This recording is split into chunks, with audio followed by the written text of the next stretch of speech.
People who are familiar with the history of Savannah's own cathedral know it has something else in common with Notre Dame. It turns out a fire destroyed the Cathedral of St. John the Baptist more than 100 years ago.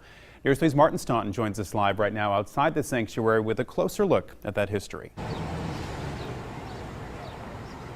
Good evening to you and to everyone watching. The volunteer tour guide that we spoke with here, who also lived in Paris for a while, says Notre Dame is about 5 times larger than the Cathedral of St. John the Baptist here. And the spires of this church are more than just iconic symbols of Savannah's skyline. They're actually silent witnesses to the fire that nearly devastated this house of worship.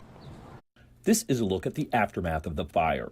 It's believed to have started in a boiler room on Sunday, February 6, 1898. The cathedral was nearly destroyed.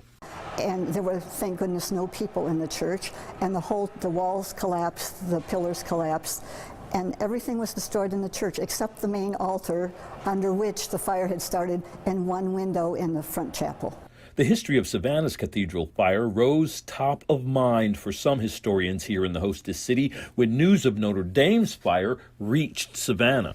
As I watched the coverage yesterday from Paris, I thought a lot about the fire of 1898 here in Savannah and just that resilience of human spirit that says, this is not the end. We are not finished. We will rebuild this again. This place will rise from the ashes. This cathedral now draws hundreds of thousands of visitors every year, a testament to those who first built it, then rebuilt it and opened it up to worshipers just 2 years after the fire of 1898. I think that just speaks so much to the people of Savannah and their desire to see that cathedral open its doors once more to worshipers. It is an example that things rise from the ashes, and that's also a message of Christianity, particularly this week, and I hope they do rebuild.